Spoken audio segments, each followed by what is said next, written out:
திண்டிவனம் அருகே எல்லையம்மன் கோவில் உண்டியலை திறக்க வந்த அதிகாரி, கிராம மக்கள் எதிர்ப்பால் திறக்க முடியாமல் வெளியேறியதால் பரபரப்பு ஏற்பட்டது.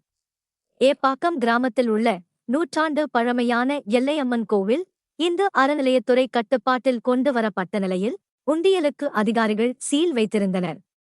நேற்று உண்டியலை திறக்க உதவி கமிஷனர் காந்தராஜ் தலைமையில் அதிகாரிகள் வந்தனர். ஆனால் கோவில் நிர்வாகம் தொடர்பாக சமாதான கூட்டம் நடத்தி முடிவு எடுக்க வேண்டும் என முன்னாள் பஞ்சாயத்து தலைவர் மற்றும் ஒரு தரப்பினர் எதிர்ப்பு தெரிவித்தனர். உண்டியலை சூழ்ந்து கிராம மக்கள் கோஷமிட்டதால் அதிகாரிகளால் உண்டியலை திறக்க முடியவில்லை. இதையடுத்து உதவி கமிஷனர் அங்கிருந்து வெளியேறினார். பின்னர் இரு தரப்பினருக்கும் இடையே வாக்குவாதம் ஏற்பட்டது. மேலும் செய்திகளுக்கு திண்டிவனம் செய்திகள் சேனலை சப்ஸ்கிரைப் பண்ணுங்க.